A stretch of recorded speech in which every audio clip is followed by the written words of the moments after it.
Aujourd'hui, c'est Élodie Louvet du restaurant Le Bistrot d'Elo à Ansemont qui nous accueille dans sa cuisine. Deuxième recette de la semaine. On va apparemment travailler la butternut. Qu'est-ce que tu vas nous préparer, Élodie, avec ça? Dis-moi. Alors, on met le butternut en cuisson. D'accord. Pour réaliser une crème. D'accord. Donc, ce que tu as déjà fait, on va utiliser le butternut cuit. Donc, en gros, je le coupe en petits dés et je le cuis. Avec ou sans la peau. D'accord. Oui, parce que la peau, on peut très bien l'utiliser, il n'y a aucun problème. Voilà, parce que ça peut être très difficile à éplucher. D'accord. On enlève les pépins malgré tout. Oui. Et puis, 25-30 minutes de cuisson maximum. Et ça donne ça. Voilà. Qu'est-ce qu'on fait donc avec ce butternut là? Alors on le mixe. D'accord, donc je te le donne. Ouais. Et, du coup, et donc tu vas faire une crème voilà, de butternut. C'est ça. Quand tu dis une crème en texture, tu veux quelque chose qui s'apparente à quelque chose plutôt non, pas du velouté, donc quelque chose d'assez crémeux. Voilà, pas velouté, plutôt. Faut qu'il y ait un peu de tenue quand même. Purée lisse. D'accord, une purée lisse. Et avec le butternut, c'est super à faire parce qu'il y a une texture de base qui est très onctueuse. Ouais, donc c'est facile à travailler. Voilà. On mixe avec un petit peu de crème. Oui, tu vas détendre quand même un petit peu forcément. Donc tu mets un petit peu de crème. Voilà, légèrement. On peut en rajouter aussi pendant que ça mixe. Hein. Oui, on fait au feeling forcément. Voilà. Sel. D'accord, donc tu assaisonnes. Poivre. Le but, c'est de garder vraiment le goût du butternut. Tu veux pas le dénaturer. Ah quoi. non. Et ensuite, on mixe l'ensemble. Et tu vois en termes de texture, voilà, le rendu et après tu adaptes. Ça va être très bien là. Là, c'est bon. On a la texture souhaitée. D'accord. Voilà, tu vois là, on a vraiment... et pour le dressage, c'est ce que tu veux. On est au top. Ok. Hein, donc ça, on laisse de côté.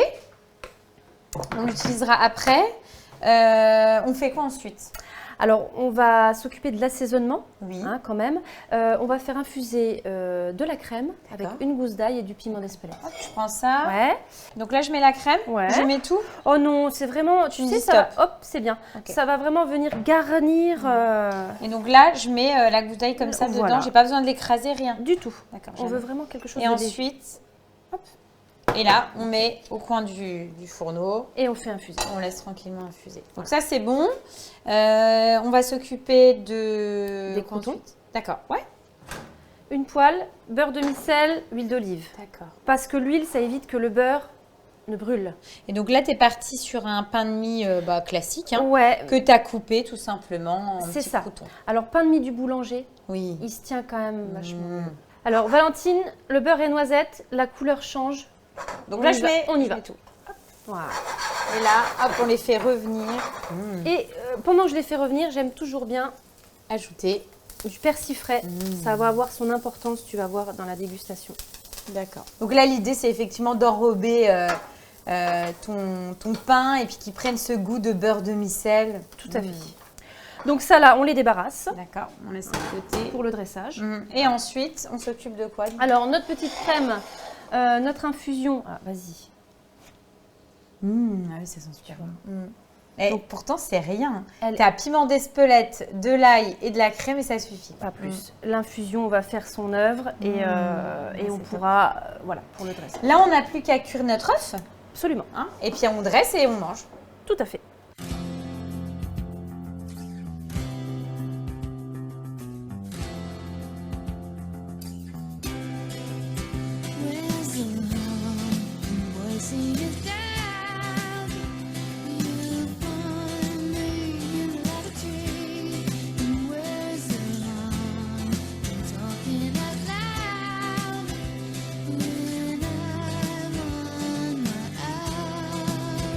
What's so wrong?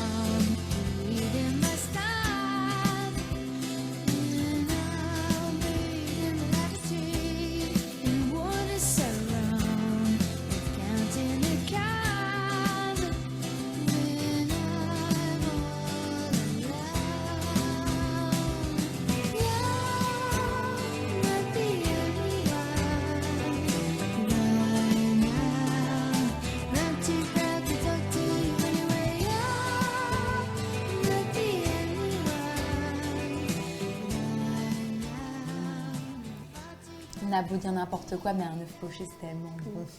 Non, c'est excellent. Le butternut, ça fonctionne très très bien.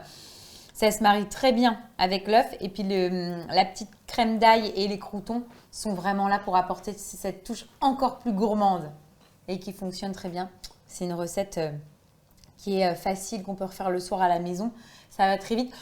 L'élément technique, c'est simplement l'œuf poché. Et encore, voilà, tant que tu as mis de l'eau, du vinaigre et que tu as géré, on va dire, et que tu as bien fait avant dans un petit ramequin, Voilà.